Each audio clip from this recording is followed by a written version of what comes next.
It is now time to experience the buzz, a podcast that takes an inside look at amazing people doing amazing things. Get ready for some great conversation that will be fascinating, educational, and inspiring. We will also leave room to help small businesses in a big way. Now, here's your host, entrepreneur Steve Buzzard.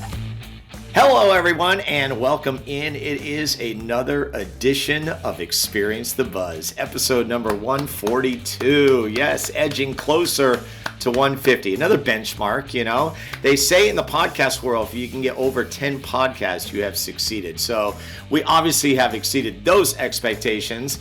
And being a type A personality, you know, for me, it's like I want some consistency, but sometimes, you know, there might be weeks in between. But we are happy to bring you this episode. Today, we're going to be featuring Robbie Quick. He's a 42-year-old, energetic, passionate guy. And he runs what is called RQ Entertainment. He calls him the Chief Entertainment Officer, which I absolutely love. A different play on the CEO. This guy is an auctioneer. He's an MC. He hosts bingo. He hosts singing bingo.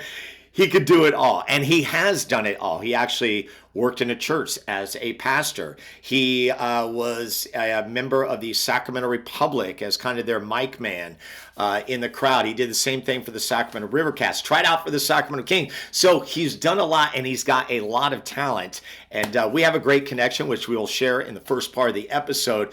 But I really believe you are going to love this episode because when we talk entrepreneurship, I want you to pay close attention to the detail that Robbie is going to share with you in this episode. And before we get to the episode, I always want to make sure that I say thank you, right? January 2021, I decided to start a podcast. I knew it was going to be about entrepreneurs in the greater Sacramento area. And I have to tell you, it has been an absolute blast, right? I was doing 2 episodes a week to start out, but things changed. And here we are, though, 142 episodes, and I don't plan on stopping. And so the joy of being able to talk to people on such a deeper level has been really inspirational for me, and I have enjoyed every single second of it. So I want to say thank you for being a listener, whether you're a loyal listener, maybe just dropping by for the first time. If you're in Sacramento and you love podcasts, I would love to be part of your top 5, right? And all you have to do there is subscribe, okay? Now, I don't make money off that. There's nothing about that. This is about love of just being able to feature a podcast that talks about entrepreneurs. But what it will do is it will alert you to brand new material that we have coming out. I have a great producer in Michael Kenobi. He puts everything together on both the audio side and what you're looking at right now, the YouTube version of our channel, which is Buzzard TV. And so this is Experience the Buzz. So there you go. Nuts and bolts. Let's get to our conversation. It's going to be so much fun. Again, it's Robbie Quick of RQ Entertainment. Enjoy the conversation.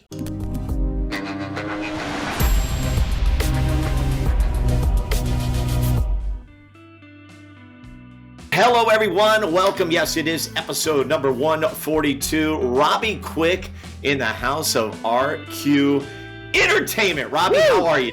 Hey, what's up, man? It's so good to be here. I'm excited. Episode 142. I should have waited till the next one. It'd be 143. Remember pager code? 143 means I love you. Could have been the I love you episode. Nicely done. Yeah. Bringing the pager reference already. Hey, I want to read this because I think this is really cool. And obviously I've done an introduction coming in, but I did go on your LinkedIn and I was like, oh my gosh, I know you probably wrote it or somebody wrote it, but I'm like, this describes you to a T. Okay. And I think it's good for people to see in the outset of this interview. Introducing Robbie Quick. Here we go. A vibrant blend of passion and energy, crafting memorable experiences that resonate deeply with audiences. From the electric atmosphere of the Sacramento Republic FC, we'll talk about that, to the cherished moments emceeing with the Sacramento Rivercats, we'll talk about that as well. Robbie has been a beacon of joy and excitement at every stage. I go on. With a diverse background in acting, from commercials to the theater stage, he delights crowds with his infectious enthusiasm and magnetic personality. Robbie's genuine passion for inspiring others to give back and make a positive impact shines through in every interaction. Prepare to be uplifted and entertained by the unstoppable spirit of Robbie Quick, where every encounter is an opportunity to spread joy and inspiration. Sir, I don't think have been written because it really does define you. And I think before we get into RQ entertainment, I always like to talk about connection. Like, how do we know each other? And I want to hear it from your standpoint. Oh my goodness. So we go back, and you're going to have to, because I have a couple different memories here, so I love that you're asking me that. You're going to have to correct me if I miss a step here or two. But I remember meeting you before we went on, 'cause I think we really got close on a trip to Mexico together. Where Yes, I sir. really was like, I just love this guy. This guy's energy.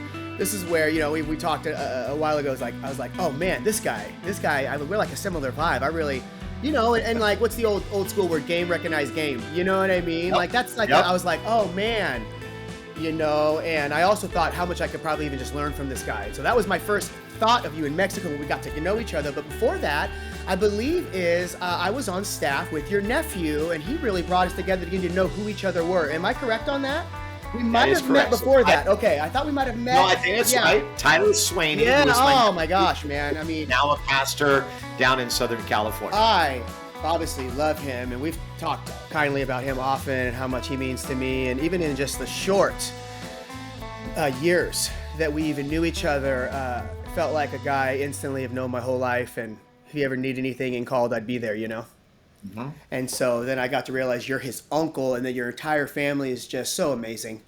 So amazing. I look at that and go, that's what I want to generate and create in my own family, in my future with my children and that. So that's just commenting to you, sir, and your legacy in the region and in the world, because you have an amazing family and a lot of great people. The more I hear about it, the more amazing people that do amazing things are coming out of your family history line, man. I love it. Well, and the other part, Robbie, if you remember too, is that your kids, both your son and daughter, had the opportunity to come to Buzzard Ball, and I remember you loved part of it. We're like, hey, Robbie, you can just enjoy it and stuff. So, okay, first of all, that is a memory that you just brought me back to that I'll start crying right now, because I imagine this is what you do, but it's like, I get a video and she was so nervous. She'd never done anything like this. And as it would turn out, she's not really athletic. She's more artsy and creative, and you know what I mean? Yep. So that's fine. And so, but it was perfect for her, right? And she had made her first basket. You do the thing with the microphone, ladies and gentlemen. I mean, you sent me that.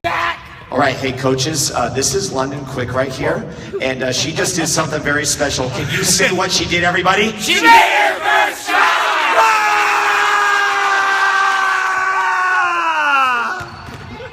Video, and I mean, I should send that to you you should post those if you don't already, because those are like we do. We do. I figured you did. I'm like, you should. Yeah, the first basket moment is a really big thing that we do, and it's my favorite. And you are proof positive of why we do it. Yep. So now you took me to that memory, but now I'm going to take you to a memory, because I forgot one of my favorite things in this season of my life that I'm going to take you to was I would meet several different parts of families separately. So meaning like, I went to this event and met the mom because we were serving the homeless. And then I went to this event because it was a Monday night football event, and I met this guy at a table. He was super cool and we got connected. And then I worked with youth all over, and it's like, oh wait, now their children I'm directly connected with, and oh my goodness, I worked with your kids all the way through high school, but I didn't even realize they were your kids until later, and made that connection because I love your kids. I can't be on this podcast without saying that. They're my fave. And to be able to watch them grow up, they are a part of a group of people that I'm going to call out right now because this needs to be talked about, of, seasons go by, and a lot of life takes place. So like marriages and life happen. And so a lot of times people get cut out of the weddings because of time, money, distance. And the last time I've heard from you, seen from you, even maybe generally how close were we really anyway, but where you still might have a moment in your heart where you're like, oh, I would have loved to have been there to celebrate in that wedding. And what I've learned to do when I don't get invited to weddings now, or just because, seasons are moving, it might be 10 years since I've seen this person. I just enjoy it from afar, and I like it. And, if things are going well, I'll send them a gift.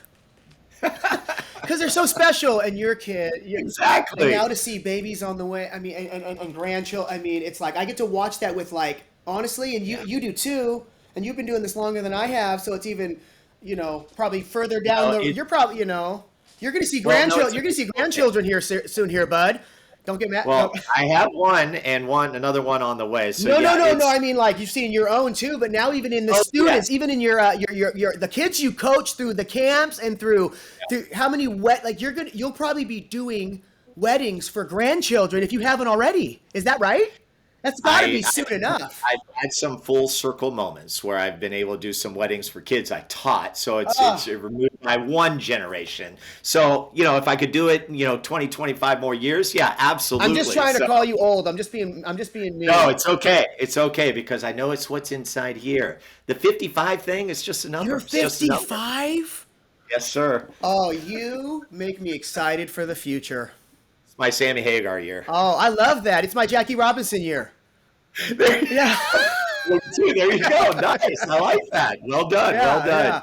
All right. So now you guys know the connection, Yes. right? And you can see, folks, if you're listening, if you're viewing this on YouTube, it's like you see the energy and the passion. That's really what Robi is all about. And I want to talk about this because he is a true entrepreneur. So he's got RQ Entertainment, RQ being his initials and everything. And I want you to describe what this is and how this kind of came to be. Yeah. So I always joke around in life when I say there's actors and there's writers.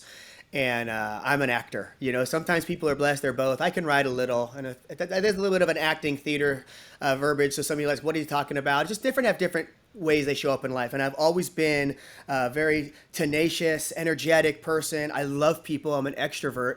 And, the bigger the crowd, the better I do. Matter of fact, early on in my marriage, you're going to love this. I don't know if this resonates with you at all or anybody listening, but this is really funny. Early on in marriage, we went to a therapy, and we were talking about is like, hey, when we're out, Robi is like, we'll be at home and it'll just be us, TV on or something, and he'll just be sitting there chilling, doing his thing, I mean, he's just not much going on, and then like one or two people will come over and he'll like start paying more attention and talking, and then if anybody else, all of a sudden he's just, and he's like, 'cause I just feel like he doesn't care about me, because when I'm there, he's just quiet on the couch, but if one or two or more people, all of a sudden, and the therapist, I wasn't paying him under the table, but I should have been because it was beautiful. They were like, what'd they say? They said like, oh, Tamara, you don't see what's happening there is like, you're his home. You, and I think at the time we didn't even have kids. So it'd be like, did we have kids? Anyway, it'd be like, the kids, they're his home. So it's not that he can't be there. And, while back then, I'm going to be honest with everybody, she was probably, what she was recognizing was a little bit of like maybe a lack of presence in some moments. I would agree with that now, actually. Yep. But what was really happening when she'd see other people is the more energy, the more humans that I get around, it's like, I'm a full-on extrovert. I suck the energy right out and I love it, And so that's why it got me to do things like Sac Republic, work with River Cats as an MC, because it's when you get in the crowd, or public speaking, or even what I do now with RQ Entertainment. I love it because it's like a part of who I am. And I think it's a part of gifts that I've, have been bestowed upon me, and I'm grateful for them. And I really want to use them. A win for me, and I know it's a win for you, is if we're working at our best with who we are, and it's benefiting someone. Yeah, that's, that is so well said right there, because that is the gift that you have. You are truly a people person that resonates. And within RQ Entertainment, Robi is an auctioneer. He's an MC. He does bingo and karaoke and everything. So it's all these things that are under this big umbrella, which I can appreciate because that's where I come from. And that's what speaks to the entrepreneurship, is that based on what you're doing, it has so many arms that it can go for or go toward. So what are the things within that are maybe not the most important to you, but that you're trying to channel most of your energy to, like the things that you're doing? Yeah, I love it. Okay, so number one is back in 2017 is when I really started this, but the last year is when I've just kind of done a whole overhaul. And obviously in between that was COVID, so people can fill in the blanks. We can talk about any of that, but 2017, this is kind of what started it. I kind of started talking about this and went off on a tangent. You have to keep me on track, I'm telling you, but I'll do my best. Okay, so I've always been this and wanted to do that. Well, I went to a gala, a fundraiser gala. So think of a nonprofit or a school. They're raising money for the thing that they're doing, okay? Or that they're, and there's galas where this guy, David Sobon here in the Sacramento region, came out, and he's a local guy that he's like, to me, he's the godfather of this. He doesn't do it any longer. I would agree. Okay, and he comes out, and I see him, and I wish I had a video we could show everybody like Rogan, you know what I mean? Like, hey, pull it up, you know? I don't have that ability yet. We're gonna work on it. Maybe I'll come do that for you, you know? It's so funny, but like, I'm telling you. So he would do his thing, and I sat there, and I had two thoughts. I said, that looked like fun. I think I could do that. Yeah. And I didn't know how, because how do you get a few hundred people in a room, plus or minus, and auction off items that are amazing? And I was like, Well, I was, where I was working at the time, we did this Mexican Fiesta fundraiser that did a silent auction and fun, and they had did live music, and it was for sure a vibe. But they didn't do a live auction, and so it was just kind of this, hey, can we do a live auction? Well, who's going to do it? I got a guy, you know? And so it's like 360 Michael Jackson spin around, you know, and boom, I'm in a tuxedo, and bang, there it is. And I just honestly watched him, went and found videos, you know, and figured it out for that first one. Okay, well, talk to me about that first one, right? So this is the auctioneering piece, which is a part of what we're talking about. Doing that first one with no, you know, background, but the ability to obviously speak. And I think this is important because a lot of people will say, well, wait, why don't you go to auctioneering school? Well, same thing happened for me. I was a play-by-play guy, so it was a perfect thing for me to do as an auctioneer. I would imagine the same for you with the acting piece and the ability to want to be in front of people. That was a perfect way to say it. And even though I talk in this talk, the way you're talking a lot, I've never even looked at this moment through that lens of that's exactly what I did. I saw a movie script and I wanted to take it on. Yeah. And I thought it looked fun. And then it was. And we did it.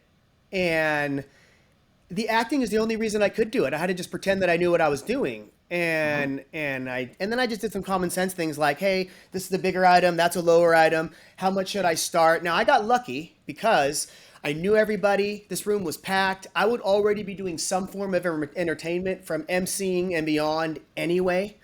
And so, I mean, what a gift that was, you know? So you got the right event to be able to kind of kick off this piece that you're like, oh yeah, this looks like fun. I think we raised $80,000 the first year and $150 the second year. And then I got a real separate gig, and we raised 25. And I you know, honestly, it was like, I had to take a moment because it was very, it was it was depressing a little bit. It was like, whoa. And so shocking. So with that information that Robbie just shared, what we're going to tell you is from an auctioneering standpoint, and Robbie knows this now, is that every event as an auctioneer kind of has its own vibe and feel. And it's not always about the money raised, because you're going to have parameters that are in place that will allow this organization to raise this much and this organization to raise this much. And those numbers can be completely different, but yet they both can be successful. 100%. And I think after maybe the 10th or 15th one, I had to start figuring out something. So when I talked to people, I said, okay, here's what I know. I'm going to do what I do. I'm going to read the crowd. I'm going to read the audience engage. I'm going to do comedy. I'm going to sing. The entertainment piece, which is a big piece of what I at least like to offer, and I know you do too, when we're talking about being a benefit auctioneer, which is what we are, is I want it to be a reason people even come back. And I know that might sound like, oh, this guy. No, because and then maybe after 3 or 4 years, this is why I love us having a relationship too. And you know, and I know we know Freddie, so we can talk, he comes up in my story. And I know others too now, where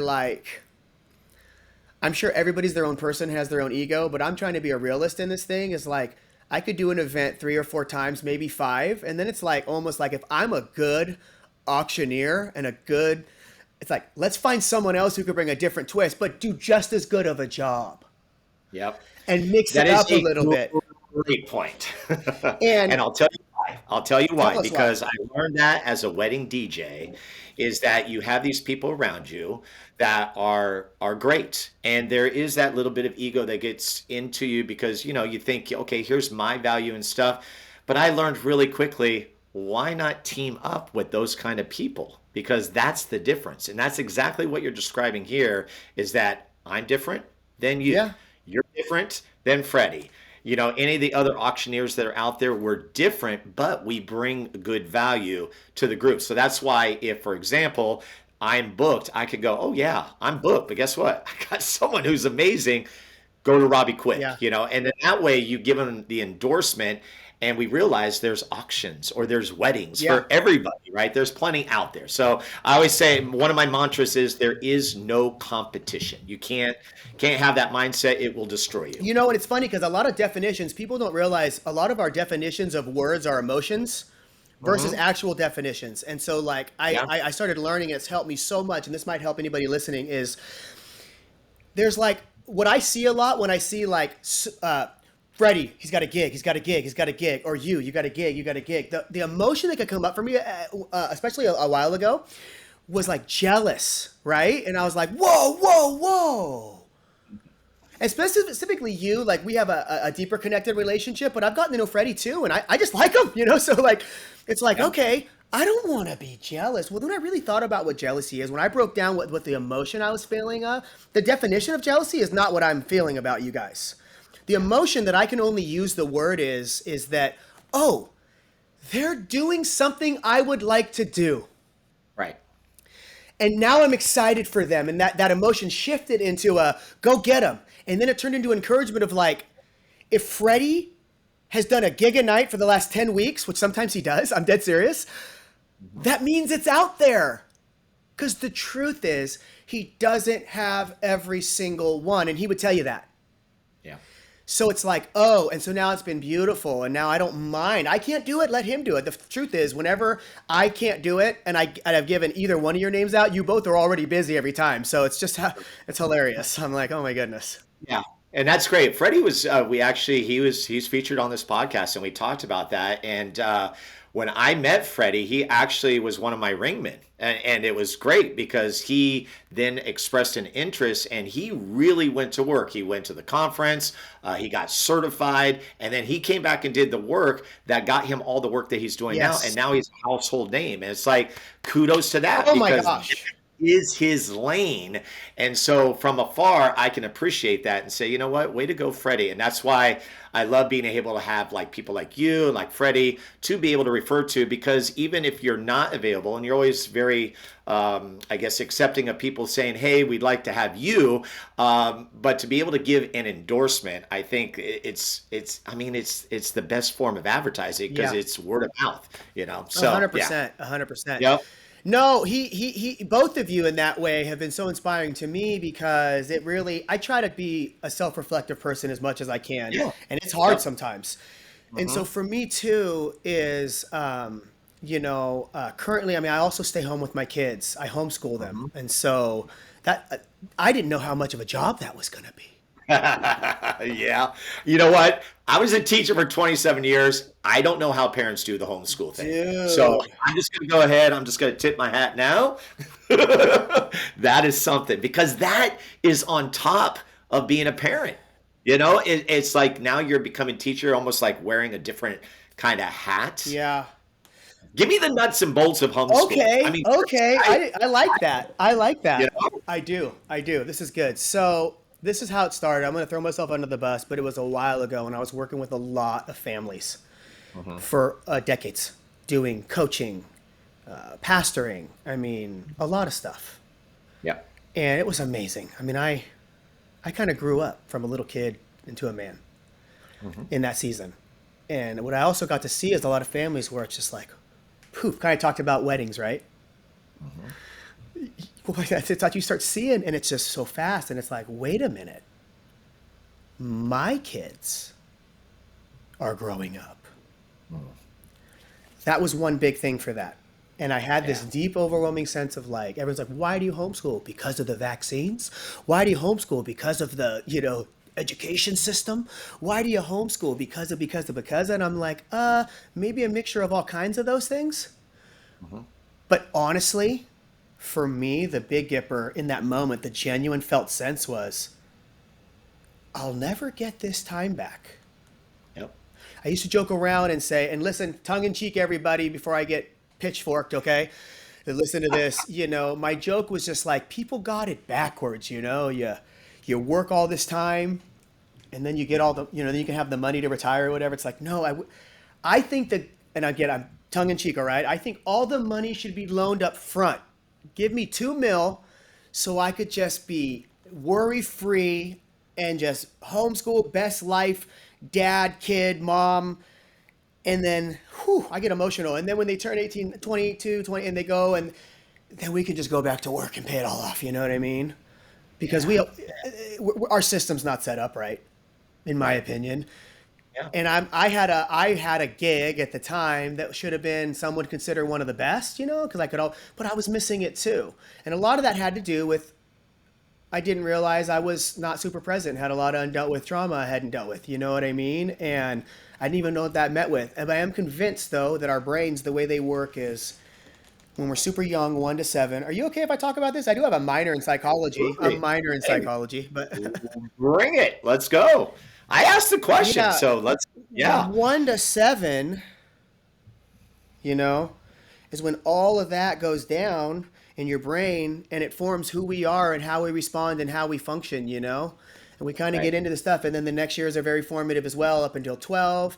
And then all of a sudden it's kind of, we're already who we are. We respond, we react, we deal, we push things down, and then you grow up, and no one's ready for puberty. I've never thought about that more than right now, going through 2 kids, one 14, one 12, both, but one about to be 15, one about to be 13.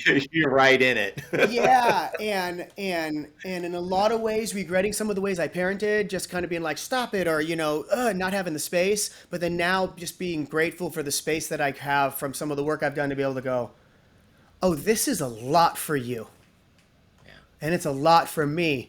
And you're an individual and I'm an individual, and we need to, now I'm kind of going off topic here. Give me a minute. I'll bring it back. But, learning to have that space, now I lost my train of thought, Steve, on where I'm going. But you would say homeschool as a whole. Oh, so thank you. Right back on it. So you made the decision. I'm worried about kids going, right? So I'm like, we should homeschool. You're the man. So we should homeschool. Went to my wife and said, let me know how that goes. Sign us up, get us going, and I'll check in, hand off. I think it's a good idea from what I'm seeing, okay? Yeah. And she was like, no, hold the phone. A couple things. One, just me as a person, I have zero desire to do that. That is not what I want to do. And I really actually want to, now that the kids are getting older and in school, I want to, pursue my career. Sure. And so it's like, well, what do you want to do? Like, because, maybe now is the time to start. Maybe what you want to do is going to take some time, And so she opened up and was like, I want to be, we had 2 kids, like I said, and we just had a wild idea to have them naturally. It's nothing more than just we had a wild idea. When I say we, her, okay, like I was just along for the ride, and like, I will support you in any which way I possibly can. You know what I mean? The first one, I was the whole shebang, and we had our first daughter. She had our first daughter naturally, and I was like, hey, do you need anything? I did everything we trained. I did right, and it was beautiful. Second one, she's like, just stop and don't do a thing, and she did it. So basically, she had our 2 kids perfectly by herself, and I was not much needed, but I was there, and I was as present as humanly possible. Yeah. But with that, we had really good midwives and really good nurses and a really good experience. And that isn't the case for everybody. And she got this, like, I would like, a lot of things in her life lined up. She thought I'd like to be a nurse, and then eventually a nurse practitioner with an emphasis in midwifery. And I do, I get on like, how long it's going to take and how much it's going to cost, And I'm like, this is going to take a lot of time, and, it'll be really worth it. So she starts doing that. I kind of shelve homeschool. And this kind of ties right naturally into it. I launched my company. I resigned from the current job. I kind of have a little bit of a burnout, and I resign, but I launch my own thing, and it doesn't go well at first. It starts to go well. And then in that time, I get 4 years period. I'm the MC of 2 different of our Sacramento teams around here. Our soccer team and our baseball team is the MC. I was the first ever on the pitch MC for the Sac Republic, It was amazing. It taught me that I love that, and I would love to do that in my life in some way, shape, or form, like for sure. And then they didn't go MLS, and some things shifted, and then I had to leave there. So I went over to the River Cats, and that opened up. I'm going somewhere. I am back on track, by the way. No, it's all connected. Yeah, I'm just trying to connect some pieces that, I know we wanted to talk about, and I wanted to throw in for sure. And so, boom, that's happening. Things start to look good, and then COVID eradicates the River Cats, and that was so fun. I did that for a year and a half, but and then every single human on the planet is now homeschooling their kids for a season, right? And so we got into it, and I just decided then, and kind of think I knew, okay, the way things are going, we'll just do this from here on out until further notice. And then even to this year where my daughter's in high school, and I said, what do you want to do? And she went to the things, and I thought she was going to be going to our high school right here. And then she thought, you know what, though? I'd rather do X, Y, and Z, and that's been incredible. So from 2020 till now, I'm telling you, let me just say it like this. It's done exactly what I knew it was going to do in a way that I would have never picked or desired for it to. And what I mean by that is, if you're a parent, if you haven't picked up on this yet, I'll help you. Our children are really just a mirror and a reflection of who we are. Mm-hmm. And in their own personalities. So true. And I don't know if I know this. I know every time I look in the mirror, I don't always like what I see. Yeah. And so sometimes I think that's what's going on. And then I learned that a lot of times, I have to let go of my ego. I have to let go of my expectations. I have to let go of so much of and to let them be them. And that is not easy, And I'm grateful for I'm grateful that COVID opened up the ability to have to. And then I'm grateful that I stuck with it, because it has not been easy, and I've had to learn so much about myself and do so much just personal work to even be able to maintain the ability to, I know it sounds horrible, but you don't realize how often you're not with your kids, and how that's great. You should be grateful, because you might have cracked or lost your mind. This guy, what's he talking about? I'm just telling you, trust me. But I got to, and I've learned so much, and I've grown so much. And now 14, 12, 7 to 14.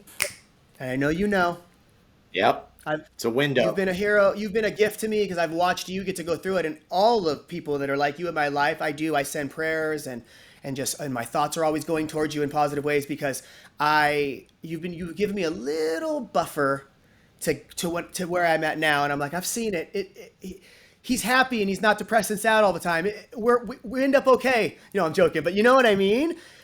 And then what I know from my own parents is that if I get the gift of being a grandparent, that is like the best thing on the planet. And I only know that from experience and seeing from the outside. But am I wrong? It's beautiful. Yeah. And it's beyond. Yeah, it's beyond. You hear it, like you say.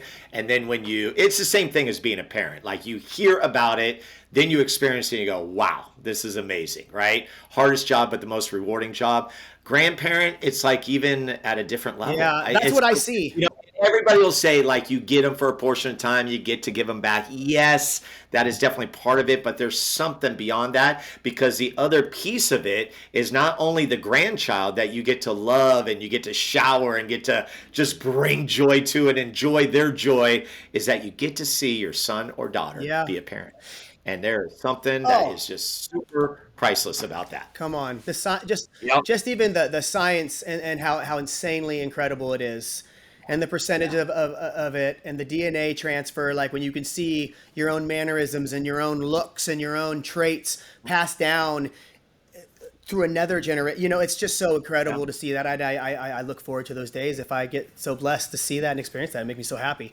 But homeschool, and homeschool has brought all that. And, man, I guess, I got to be honest with you, there's a whole lot more I'd like to say about it, but it'll probably offend a bunch of people, you know what I mean? Because people have their ups and downs. But, I've also learned, I just get to have a lot more space and time with my kids. And I know there's people that say that I could never, and they say it with that kind of intensity, do it. And I'm like, well, I'm not going to argue with someone who has that kind of energy around it. You know what I mean? But I'll say this to anybody.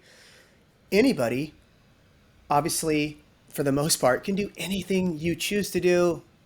Absolutely. If you want to, obviously, like, yeah, well, can I go to the NBA? Okay, stop. We're not doing that game. But like, what you're trying to say is, I don't have the time, the space. I don't want to deal with the inconvenience and how hard it would be and the extra work. And let me tell you, the extra work is so hard, especially for me. And I tell people like, oh, you think you can't do it? I'm not a manager and I'm not organized. I'm like, give me the mic and let me go talk to 5,000, no problem. You know what I mean? 10,000. I mean, actually, I don't know if there's a number I couldn't speak in front of that I wouldn't enjoy, barring I had something to say that they wanted to hear or that had a reason and purpose to be there. You know what I mean? And so like, but it was just something that I thought, I'm never going to get this time back. And as long as they're up for it, and I have like, and they're learning and they're smart and like all the worries I had, I'm like, dude. And then the opportunities, like, I'll give you a quick one, but a buddy of mine was like, hey, I'm doing this opening with this coffee shop. And and for the grand openings, I just thought, would you just come and be a presence and hang out? Essentially I was like just kind of an MC for him, you know what I mean? But doing coffee and talking to people. And I happened to be connected to this place, so I knew I'd know a lot of people that were there. And like, it's a good for me to do. So we did it. And then my daughter hears about it. She's 14. She's like, I want to go and do coffee. And I'm like, let's do it. So now she comes, and because we have the space to do this and she's open, like she learns from, in my opinion, one of the best people to do it on the planet, who owns coffee shops and roasters. I mean, and he taught her how to, like, I'm going to hurt a lot of feelings right now, but she's better than any Starbucks barista right now at 14. Done deal. No, it's a done deal. This is third wave training. You can argue with me, but it's pointless. You drink your Starbucks, I do my third wave. No bias whatsoever. You do your Starbucks, I'm doing my will I do Starbucks in a pinch? You better believe it, I could drink any coffee, but what do I prefer? Third wave. And so, and so I go to my spots, right? And so she now, we're in talks about where, does she want to go here where my friend, owns the spot, and maybe she can get a work permit and start working. Like, and it's like things like that I get to expose her to. And then she just went and worked for some friends of ours at a, what do you call that thing where you dress up like the Renaissance Fair? Oh, okay. And she came back, and my brother-in-law was like, hey, where we went and where she was working, they just said, hey, if she's free next weekend, she just crushed it and did an amazing job. And she got like paid top dollar for what she was doing.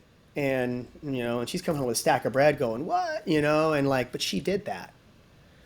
See, and that's great. You're past that on. And I think the big takeaway from what you said about homeschool is that window that you made a decision on, didn't want to be the person to do it because maybe it was going to be a combination of you and Tamara, or it was just going to be Tamara, to then realizing COVID hits and then it flips. You embrace it because of who you are, and then you realize you are now reaping the rewards, and those will continue. It's never to say it's not hard work, but that's my takeaway from how you just described homeschool. I wish I'm going to go back and I'm here to tell you, I'm going to go back and watch it so that I can type it all out, because you said it perfectly. Yep. That was brilliant.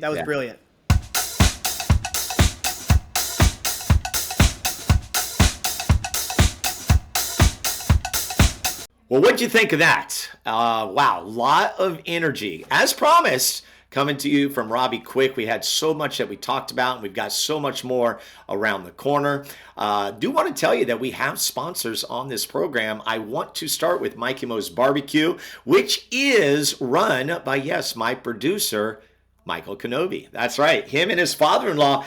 In fact, Michael was featured on episode number 129. You could check out his story and how he got into the business. Best way to find them is on Instagram. So there's no website to go to. Instagram, you can direct message. He's got all the information right there. And it's at MiKimos_barbecue. MiKimos is MiKimos, the underscore, and then barbecue spelled out BARBECUE. And of course, they do all sorts of events, weddings, big events, little league, youth soccer, you name it.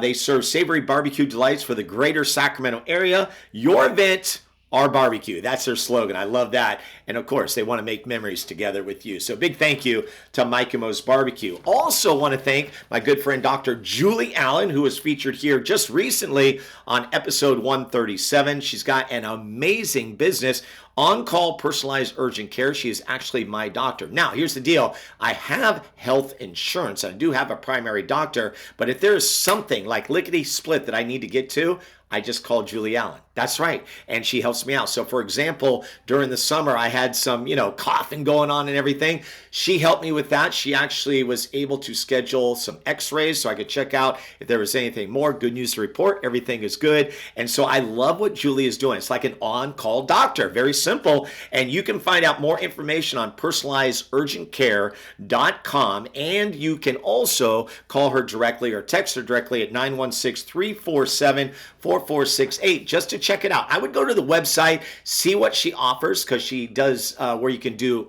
by incident, I guess you could say, or per call, or you could do a subscription where you would pay a monthly for her services. Depending on what's going on, I think it's a great deal, and I'm so glad she is on as a sponsor. And lastly, want to thank Pit Boss Jerky, who has been with me since day one. Of course, I'm talking about my good friend Joe Green, who was featured back in episode number 26. That was back in April of 2021. He is still doing it. They've got a great website now at pitbossjerky.com. You can order there. In addition to the 12 amazing flavors they have in beef jerky, they also do what are called beef sticks. So the jerky is $9. The beef sticks are $6.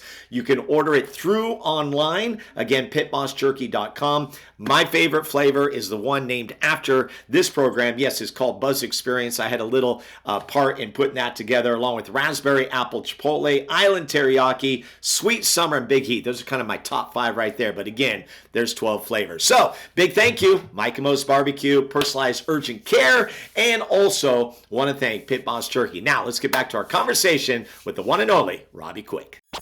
Like what you hear so far? Make sure you never miss an episode of Experience the Buzz by clicking the subscribe button now. This podcast is made possible by listeners like you. Thank you for your support. It means everything. Now, back to the show. RQ Entertainment with me on episode number 142. We're talking about this venture that he's had it's been going on, but it really is starting to take off. So the auctioneer piece we hit some homeschool there, but I think that was important because it does connect with the other part too, with the MC part, which you have done so much of. You mentioned the Sac Republic, you mentioned the Sacramento River Cats. Talk about getting into those spaces, because as we well know, that is a very, very natural thing for you to do. You've described it. You're like, hey, give me a crowd. I'm there, I'll talk, I'll have fun. It just really comes out in you naturally. But talk about getting into those spaces and what that did for you. Yeah, so that was a fun season. I have always, this will be a good little way to say it. I think the first person would have been probably someone when I was a kid who I don't remember their name, but a name that everyone will know who I can pay homage to because he's the GOAT and I love and respect him, would be Scotty Fresh. Okay. And so seeing him, and again, right, like the different definition of jealousy. It's not jealous. It's like, I want to do that. That looks like fun. Same thing with David Soban, right? It's like, that looks like fun. I think I could do it. Same thing here. That looks like fun. I think I could do it. You added another thing to that I didn't say, but I knew I thought we would be different. We would just be different. Why does it have to be better? It's different. And it's like, anyway, I won't go off on my mantra on that, but it doesn't, it's like, there's not better. There's just different people like different things, and different people like a lot of things, and there's a lot for everyone. And so, sure. Same thing there. It makes it so much more beautiful when you see it that way. And so that's the emotion I had with that. And I thought I could do that. So then this is kind of a funny story, because this is how it went down. Oh my goodness, I've never shared this, and I'm just gonna exclusive. But it could be a negative in some ways, because it's just what happened. Yeah. It's just what happened. I hope I don't have any hard feelings, but this is the truth of what happened. The Kings, the Sacramento Kings, our Sacramento Kings, who I love, yes, did a competition. And the competition, and again, I'm going to tell you what the competition was, and then what I think it was, but again, this is my speculation, okay? And I do think I'm right. But basically, Scotty, who I just talked highly of, was getting ready to have his first baby. That was just facts. Oh, yes. That's just facts. I'm not. Yep. I'm not giving any information no one knows. No. He's having a baby. I follow him on Instagram. He's a friend.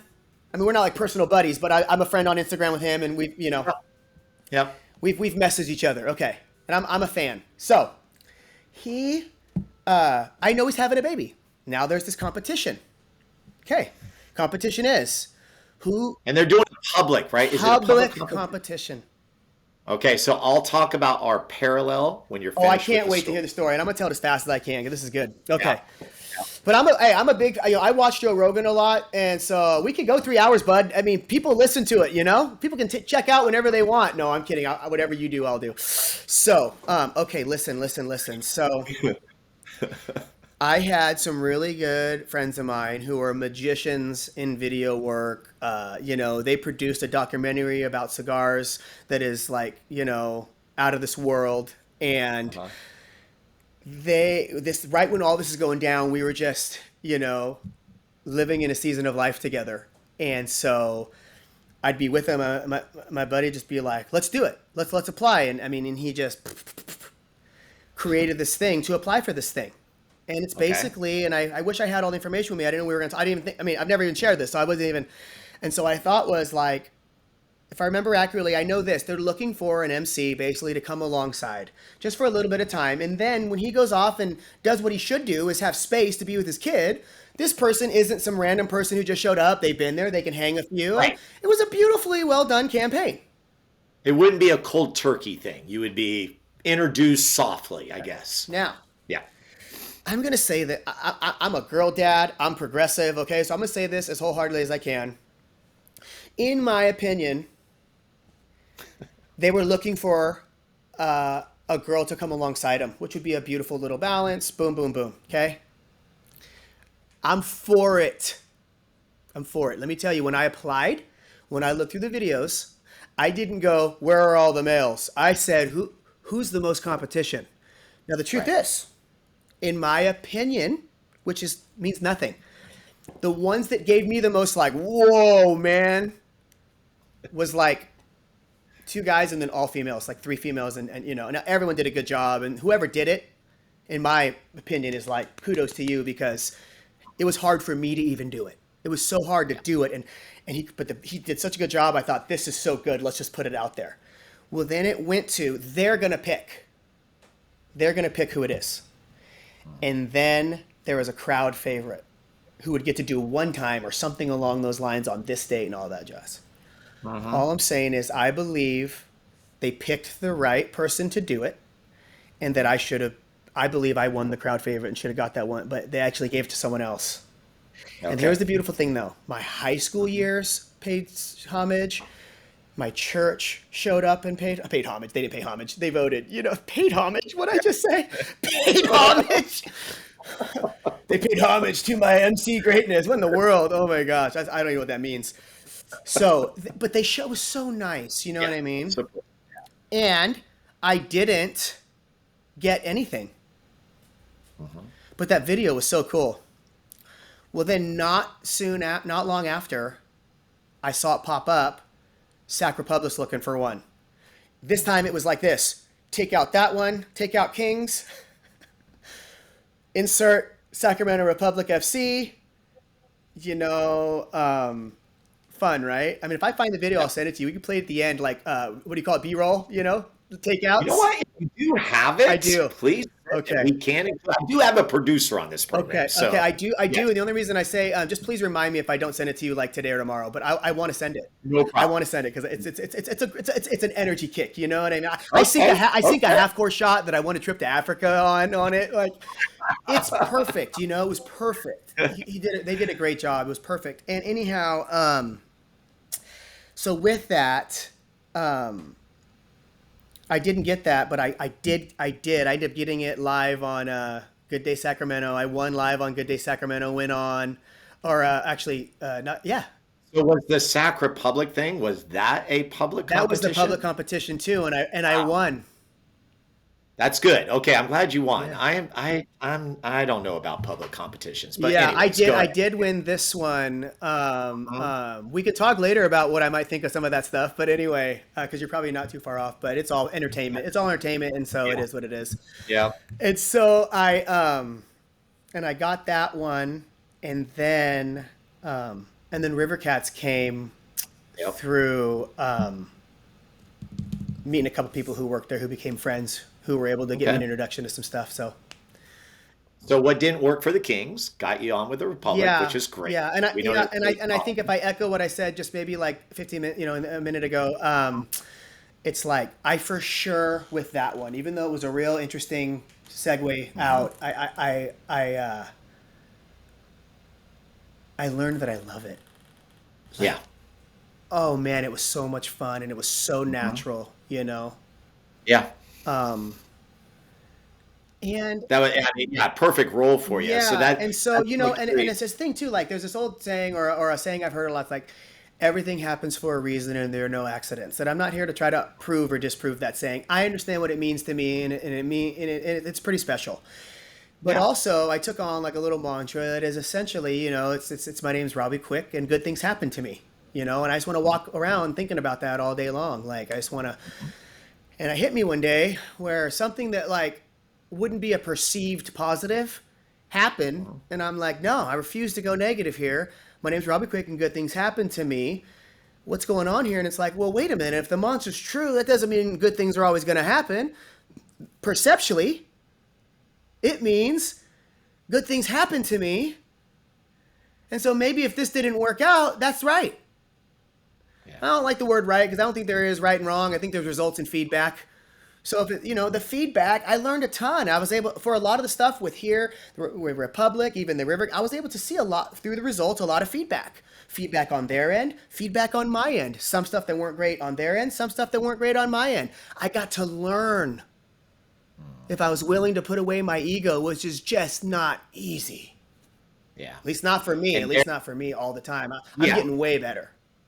No, and that's the thing is you hit a nugget of gold right there is through your experiences, now that you've released something that's RQ entertainment and it has these legs, what you learn from that can now steer you in the direction that you want to go with the MC piece. So currently, what does that MC piece look like? Like what types of things are you doing to get MC work, I guess you could say, because it's not for something now that's the River Cats or the Yeah, Republic.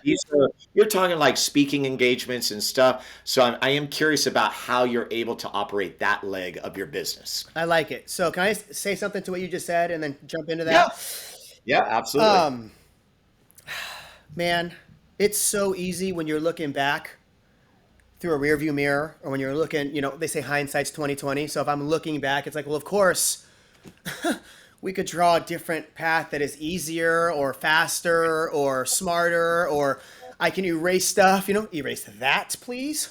Oh gosh, please erase that, forgive all those people, ask all those people for forgiveness. I mean, do we need to go on all of that? What I'm starting to try to do instead, and I might need help along the way, so you all are free to help me, is look back and go, oh, I can find gratefulness in all of it if I really look. I can find positive in all of it if I really look. And I'll give you a quick example. We already said it, so that everyone knows that your nephew and I, work together, and we worked at a really large church in the area that I live in, and that he was. And by the way, okay, so you just heard Robbie say large church. In our next segment, we're going to get into that piece because it's a big part of who Robbie Okay, Quick is. okay, yeah, I wasn't ready for that, but it's fair game. That's okay. I'm glad you mentioned it Yeah. because what I was going to say is like you may notice that, because I want to say Robbie preaches, man. Well, there's a reason because he Oh, did it right for a now, living. right now. No. We'll save it, but maybe that's just a No, little no. I preview. mean, were you saying Little nugget. I'm preaching right now? I'm not trying to preach. I'm kind of just No, talking. Yeah. no. When I say preach, when I say that, it's the way you speak and Oh, everything. There is an energy. It goes back to the intro that I read. It describes who you are. So I don't mean that in a bad oh way. no. I I mean appreciate that it. I appreciate it. Yeah. you you bring an energy and passion to everything you do, and the church part of it, or the pastor or the preacher part of it, is a big piece of who you are. We haven't dove into it. So when you said church, I didn't want people to go, wait, where church come in? Yeah, Because yeah. people that know, but the people that don't know, they're like, oh, what? Okay, what's that all about? And it's funny because you probably hear my verbiage. I'm just a realist, so if people are listening, I'll Yeah. just say it. Like, you might be like, hey, he's kind of tiptoeing around what, when, and where, and it's because I just want to honor and respect everybody. You know what I mean? Absolutely. Yes. And I have a deep faith, and I'm all about loving people. I mean, I'm two things. I love entertaining people in limelight. I do. I just love it. I don't want to be an egomaniac. I just love entertaining people. But I also do care about people. And unfortunately, what I've learned is I can't help everybody. Right. But I do know that I'm going to help some people because it's in my nature. And I know this, while I'm quote unquote helping anybody, it's only me expressing a part of me trying to help myself and the things that I'm finding. And if that helps people, cool, and not everybody's up for the journey.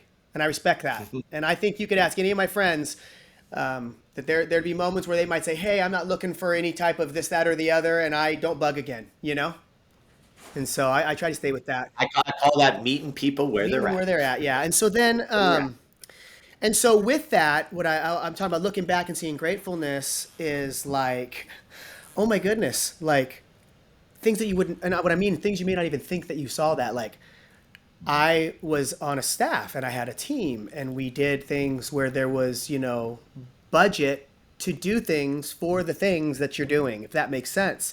Well, coming out and moving out of that into my own thing, I look back and it's like, oh man, there was someone who was organized who would help with a lot of this part, and there was like a video team that would help with this part, and and then coming out here, it's like, man, the quality and the convenience to work at a high level, and the level I got to work at. And and please help with words, Steve. I'm not trying to be like the level I got, but like, we produce quality content, in my opinion. And I got to be a real good part of some of it, and a lot of it. And it was great, but with teams. And then you come into your own thing, and, when they say there ain't no I in team, well, there's an I in my team because it's just me. That made no sense, Right. but you get what I'm talking about. I totally butchered that whole thing, but like, and that's depressing sometimes, right? It's like, I cannot. I'll be real with you. I have not I've not put content out there because it's not at the level I want it to be. Because I'm such a perfectionist sometimes, Well, and you were used to having a team where you could just step in, do your role, and not have to worry about those roles. Now you play all the roles. Yeah. Yeah. Yep. And having the goal to either, collaborate or just get to the place where then I can start bringing and building in a team. And I think because just kind of I lived a whole life and had a whole career, and now I'm embarking on a whole new one, but I'm only 42. Right. And so that parts of my ego can be like embarrassed about that. But then other parts of me are like, no, barring I die, I got 40 left minimum because I'm in good shape. I do jujitsu. I eat well. So unless tragedy or something that's genetic I can't control, and I know those things happen and they break my heart. So I'm not trying to be tongue in cheek here for someone who's lost somebody or is going through something. Okay. Yeah. I raise a lot of money for those people. I do, in different ways. And so, but I'm doing everything I can possible. I mean, I got another dose of sugar I need to cut down. I do dabble here and there with a treat, but I'm trying to be as healthy as possible because I want to live as long as I can to help as many people until I go off into the next journey. And that journey is whatever we all believe that is for ourselves. And I'm excited about mine. Well, and that's the thing. I look at it. I'm a cup half full guy. You are. I think even at 42, it's like, to me, I see it more as a new beginning. I do too now. Right? Because with the journey piece of it, yeah, there's going to be parts that are good, bad, ugly, and everything in between. But all those serve a purpose to get to where you are. So, taking this podcast, like, I was a broadcaster. I left the broadcasting world to go into teaching. I fell into teaching. 27 years later, it's the greatest gift that was given to me. But within that, was able to create my own business based on what I was doing. And then when COVID hit, we all talk about COVID, and there were so many negatives, but there were some positives. A positive for me was, wait, I have an opportunity to get back in the space. There's this thing called podcasting. And to me, it just like reinvigorated me. And that's where I see these parallels with what's going on with you, where, yeah, some things happen, but you had the opportunity. Yeah, you didn't get the Kings, but guess what? It led to doing the Republic, and it led to the River Cats. And all of that is in your tool belt to make sure that you're successful. And it's a part of your story that I think has so much power. Yeah. And so the gift to transition it is, I just be honest with you, I told you I did a lot of work, I did specifically this thing called Global Harmony, and it just literally opened up my world. But a lot of that is like taking responsibility. Mm-hmm. And I had to look around and kind of realize, man, I've had a lot of opportunity to be up in front of a lot of people. And that's great. Yep. And, on socially, I have, a decent little following of people that, engage and are there. And I'm so grateful. Like, I love to keep in touch with everybody on that. But then I realized, but the truth is, in the grand scheme of things, no one knows who I am. No one knows what I'm doing. And no one knows how to get a hold of me. So I just said, let's go.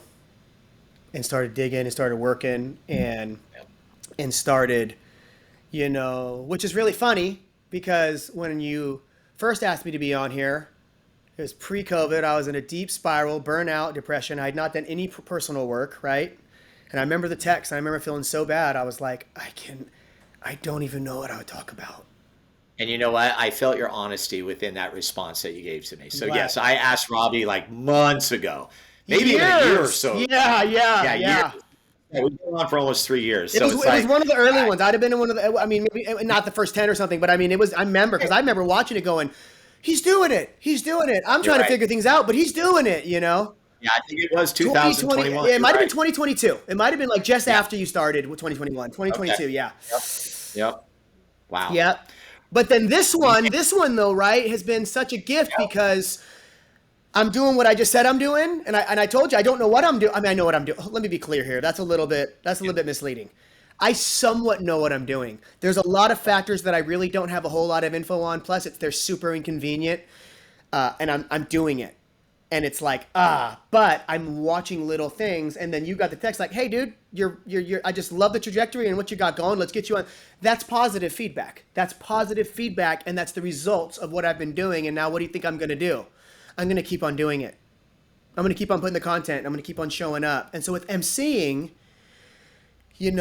back when I first started, I was struggling because people would call and they'd be like, "Hey, can you come MC this event? And can you come do it for free?" And I don't know, there's a season where I don't know if I snapped because I was burning out or something. Probably wasn't a good response, right? Again, it wasn't. I would say fortunately, unfortunately, what I believe I see and I think happened. And if I did this to anybody listening, I want to apologize from the bottom of my heart. I think what I might have been putting out there, which is easy to come out anyway, even when it's not meant, you know what I mean? But I think what came out was kind of like no, dude, do you know who I am and what I'm doing? I'm emceeing this, I'm doing gigs of this, which all those things are true.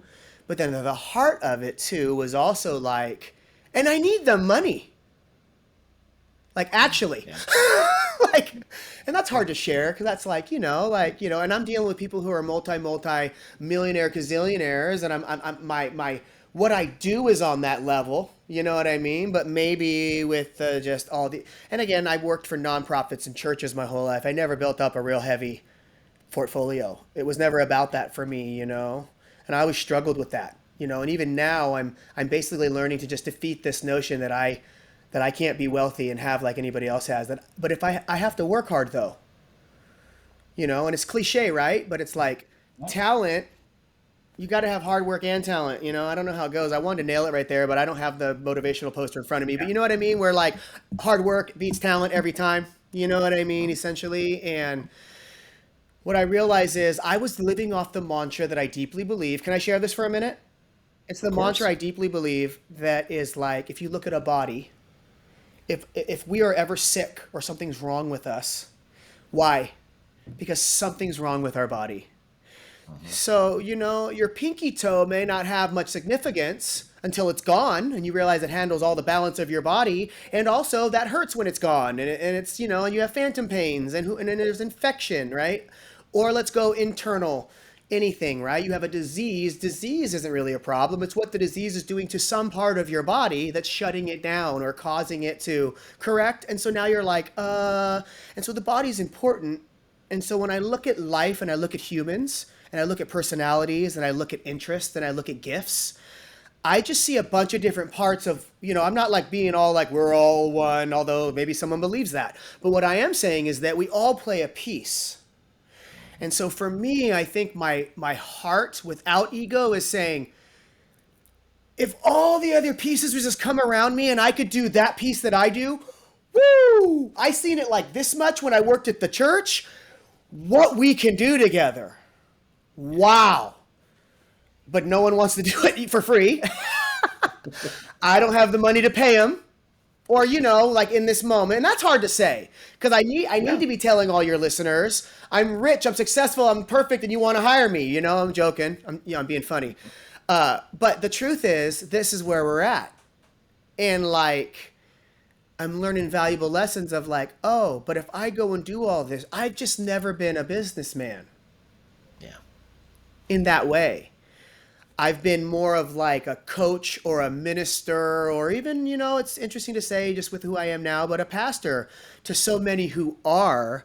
And so I've done things that are pretty cool in a way. I've been influential, if you will, but I wasn't spending years just learning all that. And I'm not very organized by nature, and so now it's like, well, it's time to grind and do this and see what happens, because I love when I get to go do these events in whichever way, shape, form they come. And so emceeing, I got this attitude, but now I'm more just getting creative with it. And as long as I can do it and we can create a win-win, maybe find some trade or find a way that you can post me and tag me and tell people about me, I'm more apt to do it, especially if I really like you and care about what you're doing and it resonates with who I'm trying to be as a person. And so, well, Robbie, here's the beauty is because the reason I set up this podcast was, to have the opportunity to talk to people like you. But the other piece of it was to then help small businesses. I know, and I was reading that. So I'm all for that because I'm all about creating win-win partnerships. And what I mean by that, like for me, I'm not worried about my end of it because I do feel like I'm in a place in my life where it's like, it is about giving back. And I've tried to do that along the way, but you're right, because see, you're speaking like, hey, I'm trying to do these things and grind so my family, I can provide for my family. There is some big time truth to that. Yeah. And then when we go through it, hopefully we get to a spot where it's like, we can completely give back. Now, within your work, you are giving back, but it's that, I guess, I don't want to say it's a monetary thing, but I hope that makes sense in terms of being in a certain place, Yeah. And I guess too, it's like, for me, I'm just learning and trying to I can see things starting to like chisel a little bit. And I've seen you do that, and you've been helpful too for me to look at and go, okay, what am I doing? I'm doing the Scooby-Doo ending right now. But chisel, this is my chisel, you know what I mean? I'm like chiseling, like, okay. It started with when I'm on a stage helping fundraise and raise money.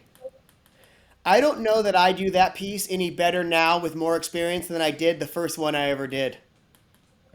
But the difference is now, and the difference it's going to be, because we talked offline, but I'm going to Vegas, right, to do the course to get my benefit auctioneer specialist out there with the NAA, National Association of Auctioneers, and like I'm excited about that because it's just going to sharpen my pencil, right, and add to the toolbox. But what I did on my own, I just kept doing them and doing them and doing them, and I've been doing more and more lately. I mean, I just done like 5 in the last year, or 8. Anyway, is I start going, what did they not know and didn't go well for them? And why did that happen? So I could provide that answer because I don't have the answer. And this wasn't my fault. I started talking earlier when I go on my little rabbit trail. I started saying like, I knew something about myself is I'm going to go do what I do because I'm an actor. I mean, it's Ron Burgundy. You know what I mean? Give him a script and he doesn't go off script.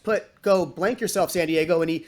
That's inappropriate. But meaning is I can follow and do what I know I'm going to go do. So I lay that out. So it's like, oh, so if I raise 150,000 or I raise 20,000, and I'm not trying to be like, it's not me, but in that part, I didn't do anything different. So then it told me, oh, they didn't have the right people in the room. Well, how am I supposed to get the right people in the room? I don't even know anybody that knows them. And how am I supposed to get all the right people in every room? Oh, I don't do that. I have to learn how to help them do that. Oh, and how do I do that? You see? And now I've had to learn how to do that. And then talk about like, and it's not just the right people. Like, I have to teach them something that feels weird to talk about, like, hey, I need you to know that the body diagram, you know, there's people that play the role of I'm Mr. and Mrs. Daddy and Mommy Warbucks, and I've got billions. And what I like to do for fun is go and spend it. And you know what they like? You, Steve, and me. You know what else they like? Freddie and David. And all of them. Well, and that's the key to auctioneering. And I always say, yeah. And so do you get this question? I'm sorry. Yeah. Back to the auctioneering piece. The most common question: what do you get when you tell people you're an auctioneer? I'm just curious. Is there a question you get asked more often than not? So if they have even 2-second beat, you know, of ponder or bewilderment. Yeah. I say, and I'm not talking cattle or cars. Bro, do you talk fast? Are you one of those fast talkers? I'm like, well, it's a benefit auctioneer or auction. It's got a little different pace. So I always tell them I'm more conversational. So it's really funny because I have to do this whole like reverse conversation with people because they go, because usually someone's response is either a ponder and I have to say what I just told you, but 9 times out of 10 with me, which might be different for other auctioneers, and majority, by the way, because not all auctioneers, they may be more like me on stage, but not all of them that I've met are a ton like me off stage, and not in like, but I'm pretty energetic always. You'll catch me tired, you know, or just chilling. But like, if you get me going, I'm going to be 0 to 100 in 4 seconds, right? It's kind of like, there's an energy about who I am as a human, you know? And so with that, they always say, oh, that's perfect for you. Cause you probably go so fast. And it's funny because 9 times out of 10 in life, that's the truth, right? But I have to say, well, yes, because I always talk fast. Yeah. That's like period. But what you are referring to is a cadence, and it's an actual trick, and it's actually something you can learn. It's an art form you can learn. Yeah. And the truth is I'm actually average to slightly above, if anything, on that. Yep. But it's not what I do. I do a couple things that are repetitive. I do some fun things. And they are but they're what you do, and they're what Freddie does. Yeah. And that lends to your style, and that goes back to there's no wrong way to do it. When I went to Montana, I was the one guy from California with a bunch of cowboys who did cattle and auto auctions, and it's a totally different deal. But they also then could look at me and say, "Oh, okay, I could see where doing galas would be a little bit different than what we do," right? They all had the cowboy hats and everything. I learned so much, but it's all about cadence and everything. Yeah. So yeah. And good stuff. And so with the MC now, we talked about that, and so I've also tried to make it where I can have fun and enjoy myself, and then actually entertain people in different ways, and I find it being like a really neat way that I can even just market myself. And so that's why I kind of pick and choose, but that's why, and honestly, if you haven't already, and it's even something you ever want to do, I mean, I've been doing this music bingo that I've now switched up and I call it Singo. And you want to talk about joy in a room, and it's so easy and so fun. And okay, you got to describe I'm going to describe it right now. This was the last piece. I've seen a couple of Instagram posts with it, and I'm trying, like, in my head, I'm all, this is a mix of karaoke and bingo, but how does it truly work? So I'm I'm glad glad you're you here. asked. So it's so much fun. And so I actually like I saw it somewhere I think in Vegas, and it's people do it all over, okay? Uh-huh. But here locally, there's like another like entertainment company, and they're called I don't want to mistake their name because I love them. Brain Freeze Trivia, and they're Okay. out more near my way. I think they're more near Lincoln or Yuba City, and I love what they Okay. do. They are in my Because Robbie, you hosted trivia nights too. You like do that as well. yeah, and so and in the future, I will probably because I'm trying to build this company too and help create Yeah. space for other people too. And so in the same way that I'll refer you if I can't do it or if even if it's just going to fit better, because that's true too. By the way, there are certain I'll meet with an organization and go, and that's not a bad thing. It's I don't even it's a field thing. I can't. Well, what is it? What do they look like? What do they sound like? Is there and maybe if we like honed in, I could figure it out. But for me, I'm like, okay, if I can't do this, Steve would kill at this, or even Fred, for that matter. Yeah. So I try to Right. do that here too. And so for me, I've had good friends ask me to come do trivia, and I just like being in front of people Right. and making them laugh, and I like to sing. So I go and I tell jokes and I sing. No one's expecting me to be funny, and no one expected me to have a good voice. So all the pressure's gone. I shouldn't have said that because now the cat's out the bag. But it's my favorite thing. But then I just like making people have a good time. And when trivia started for me? COVID. I just saw a memory the other day. And I'll say two things on that. One is I was just like I told you, not already before COVID, but now COVID added on top. I was losing my mind. I couldn't work. We all I, were. This is Major Tom to ground control.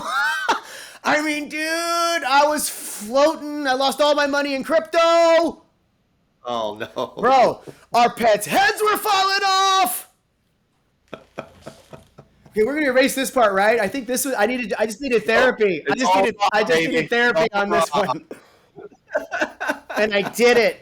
And I mean, I don't think it was crazy like thousands on thousands, but it was hundreds. I started doing trivia with Robbie Quick on Facebook and Instagram, I and remember people that. Yeah. came, and it brought joy to people. And now since then too, I thought people need joy, man. We're all numb. We're all lying to ourselves. We're all going through unresolved trauma, not even realizing it. And we're trying to figure things out. And we're showing up in ways we don't really want to. And we're dealing with, we have it's just, oh my goodness.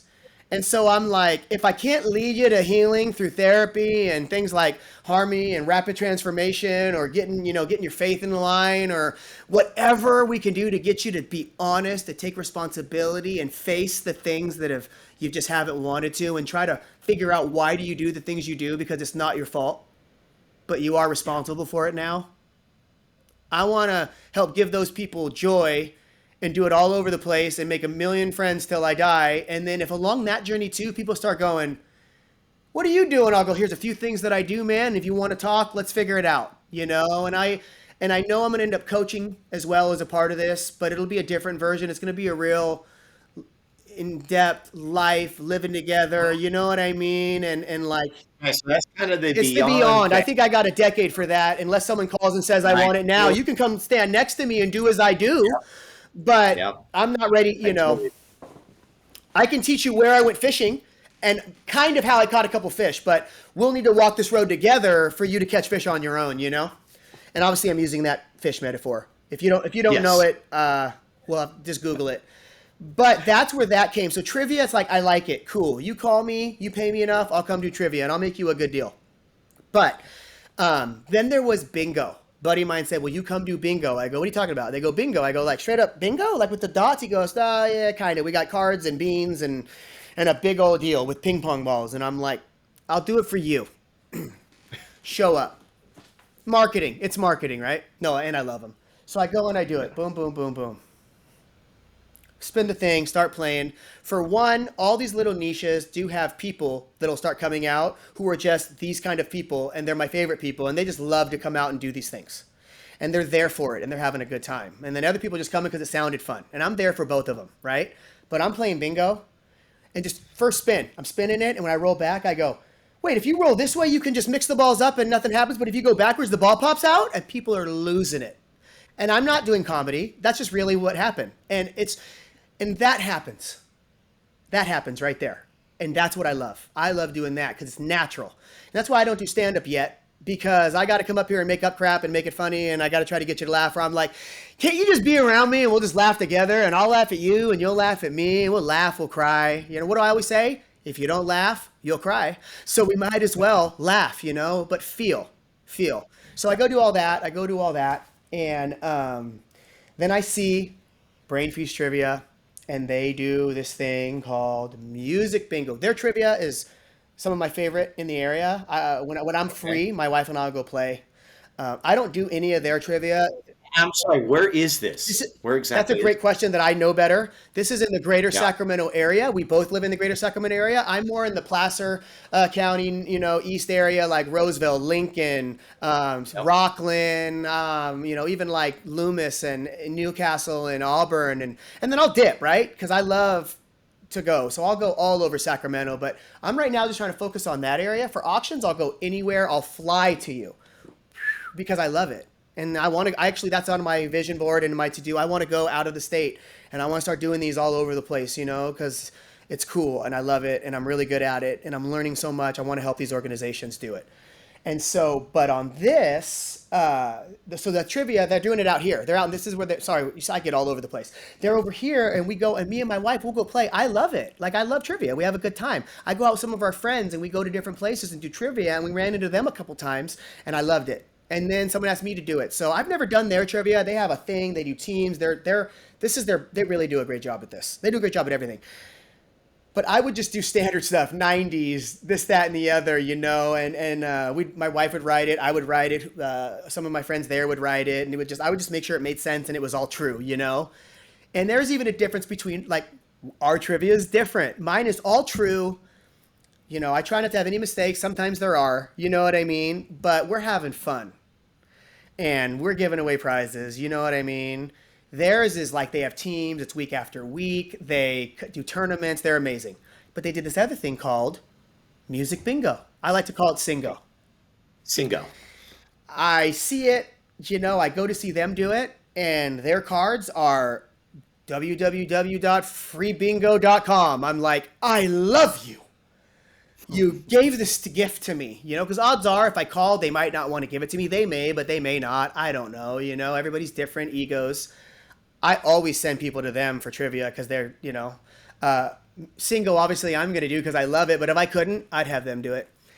Or I'd have you do it if you wanted to. It's kind of fun. And, not Singo. Bingo? Sure. I'll call numbers all day long. Here's why, though. You don't have to sing. I just get to. So here's what we do. I take the bingo's card. Give me your favorite genre of music. 80s. So you want to break that down or just do a classic mix? Or do you want to go like 80s rock, 80s R&B, 80s hip hop? Let's go 80s hair metal. Okay. So we do that. And we get 40 of the top songs. No repeats in name. That's the only hard part. Or else you have to do something. Okay. And I put it in. 25 by 25 bingo card. There's 40 songs. I create a playlist. And I got them all with just my logo that has all my stuff on it. And then underneath I have the title. This would be, what would this one be called? 80s what? Hair metal. Yep. We're going to get Lincoln Brewster in there, aren't we? And so with the Journey, right? And so, and you get in there and boom. And now they all have cards at their table. And we go, all right, first one, straight bingo. Here we go, baby. 30 seconds. I hit play. They're listening. They love it. I stop it. Usually it just works out that right about 30, 40 seconds is right before they tell you the name of the song and the hook comes in. So I will stop it. Now, I didn't need the crowd because the minute I stop it, you know me, don't stop. I'm going to hit it, you know. Hold on to that. I'm going to go. So, no, the entire crowd hits it a cappella. You don't even have to sing, my friend. They will. It's called Single. You know what else this other people did? They just did sing-alongs. They said, come, we're doing Disney sing-along. I'm like, say less. Say less. You know what I mean? That's a great Because idea. it, And so why? does this go for an hour, 2 hours? 2 hours. 2 hours. Okay. I could do it longer, but I find Yeah. it's hard to even get people out of their house. So if I get you there, I'm going to honor your time. I'm going to make you laugh, and I'm going to leave you hungry for more to the best of my ability. 2 hours is the honey Yeah. hole. So I'm Yeah. imagining this is gonna air soon. The This will air next, let's see, next Monday. Okay, so should I do a shameless plug? Are you open to that? Yeah, go, The please. year is 2024 for all of you listening in 2028, and you can't believe how great this podcast was. It's 2024, and the day before Halloween, October 30th, we are doing. It's called Wicked Wednesday. Don't get scared. Don't get all. He said Wicked Wednesday. There'll be nothing scary or wicked about it, but it's in Rockland, and it's called. I'm doing a game show, so I'm going to do a little trivia. I'm going to do a little music bingo. I got a bunch of impromptu pop quiz stuff, prizes. I got necklaces we're going to give away for prizes. Where at the end, we're going to do the coin flip from auctioneering. You know, the coin flip where you do that to raise money. We're going to do there's no money being raised. It's just Heads or tails? And at the very end, we'll take 5 minutes and do a heads and tails. You got to touch your head or you got to touch your tail, and you're out. Yep. It just goes, and then that last one you got to row, and I'm going to give away a giant prize. So if you have anything that you want to donate that would represent you, that could be a gift I could offer, I'm just doing that with all my friends and people that want to do that, and I include it in these packages, and then I make sure that that they're tagged, that everyone knows who they are, that they, I'm like, hey, if you want a prize, these are people that love what I'm doing and are supporting, so go support them. Or if you know anything like that, to be interested, I'm always trying to locally take care of people that are doing what we're doing. So that's on October 30th, but see what I'm doing there? Okay. That's where I'm leaning. Because I saw a show called The Marvelous Miss Maisel. I don't know if you've seen it. To everybody watching, just before you get excited to watch a show that I think is fantastic, there is, look at the ratings. There is a scene that wouldn't be appropriate for everybody. It's 4 seconds long. It's in the very first episode, and you really don't see another one like it the whole time. They just got it out of the way in season 1, episode 1. But outside of that, are you familiar with The Marvelous Miss Maisel, the show? I'm not. I don't know what you guys are into with your style and watching shows, but it's essentially old school comedy. I'm messing up on but like guys that you wouldn't even know, that no one would even know the name of anymore, like original comics, and one of them super popular. And if we had a guy, he'd look up the name right now. But you would know Lenny Bruce. Okay. He's in it as a character, so it's that time period. And it's obviously in a time period when women didn't have very many rights and couldn't just do the same things that, and she's the comedian.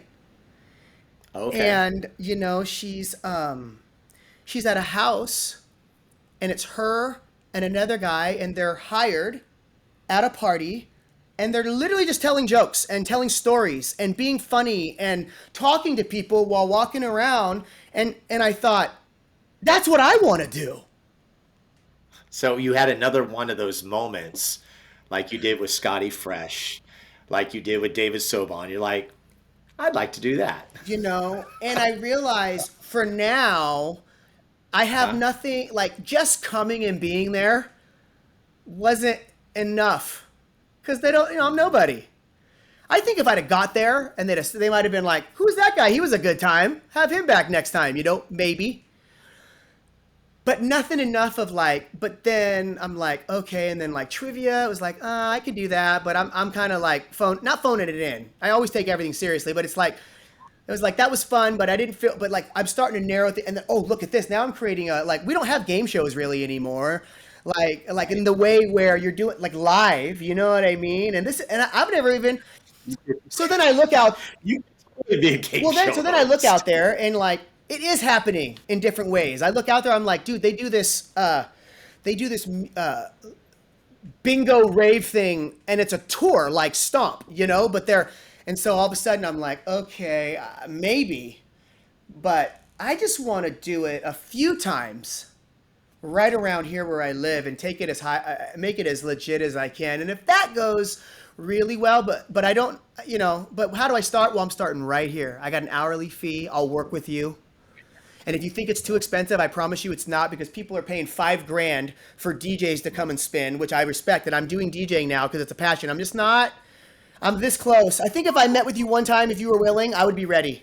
I'm serious. Absolutely. Because I'm this close. I got the equipment. I did a wedding and it went good. I had a little Wi-Fi mess up, but it went well. But And you're sharing this with me at the latter part of this conversation. Yes, we need Sorry, to talk. I know. It's because I think I'm just still like, when I do things, usually everybody should know this. This would be good to hear. Yeah. If you get me to come and do it, just know I'm coming in with confidence and I'm going to do it. I'm going to do the best possible job possible to my ability. And I think it's going to be up there with everybody. I really do.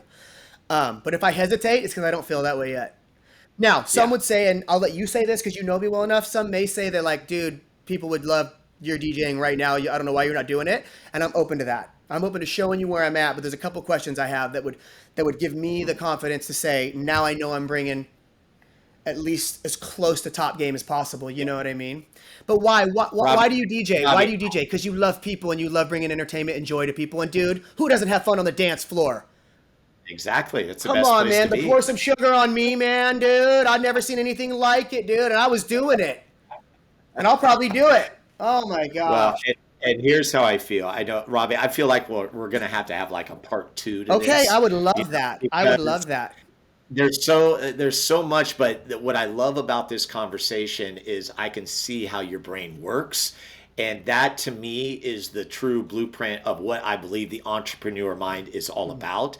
There are so many possibilities. You are really, as you've described, you are honing in, like, you can do anything, which you can. And I believe that as well. You're just trying to find out, okay, where do I want to direct what RQ Entertainment is about? And I think you're going to absolutely nail that. So what I want to finish with is, like, first of all, how people can find you, because we haven't even talked about that.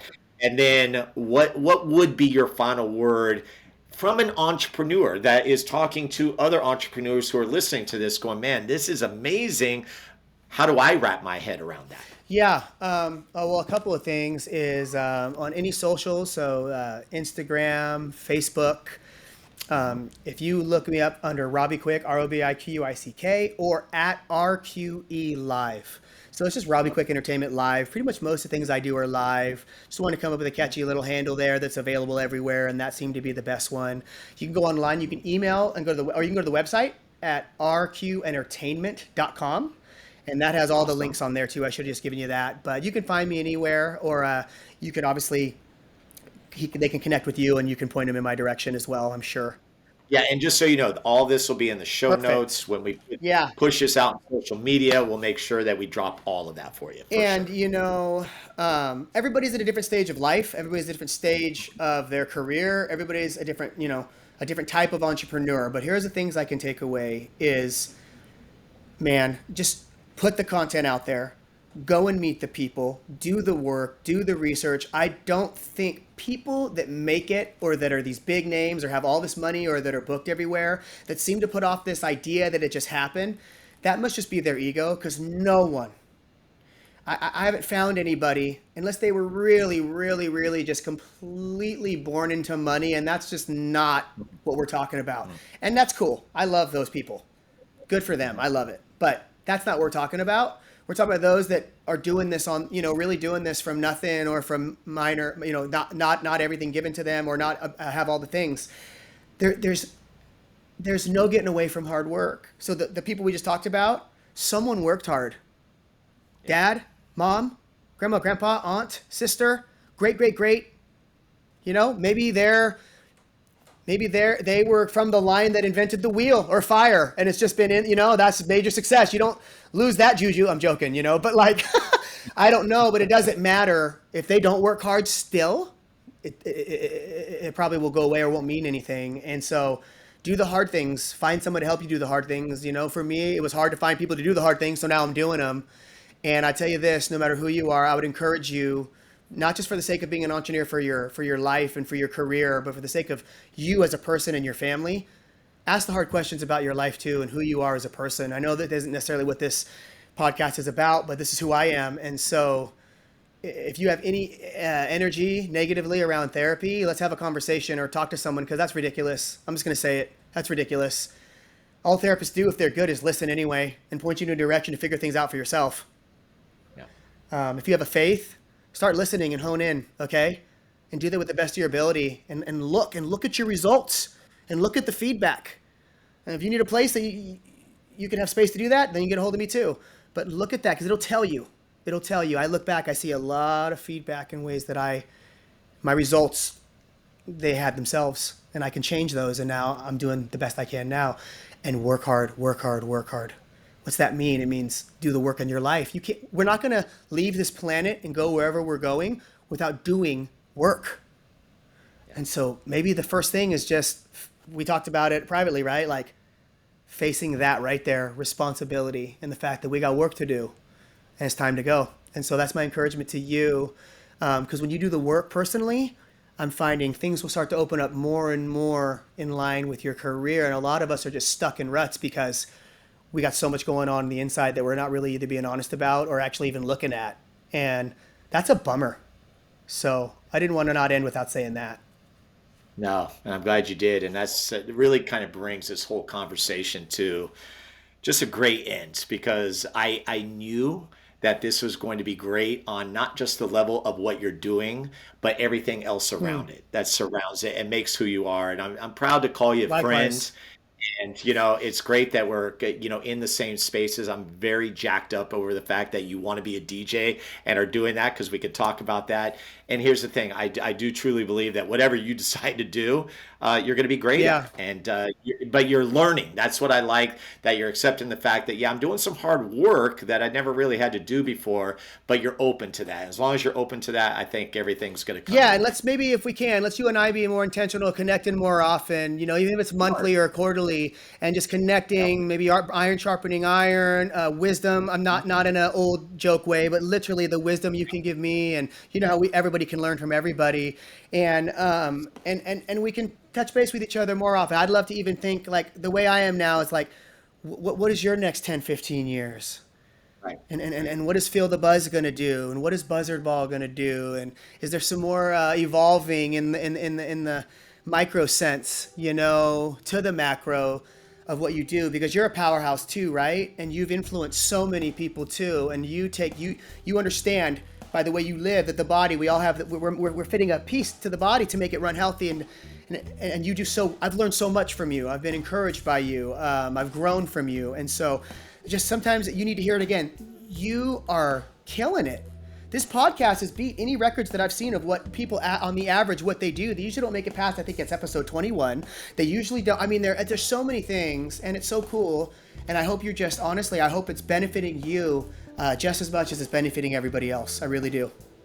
Well, it's interesting because through this podcast with the many people I've been able to talk to, it has provided kind of almost a therapeutic way of being able to go deeper with people, where I have openly admitted I've been a very surface person because of what I do, because obviously I want to give the time that's most important to my family, but because of what I do, I see so many people. You're the same way. So this podcast is like, would I ever get the opportunity to have this type of conversation with you?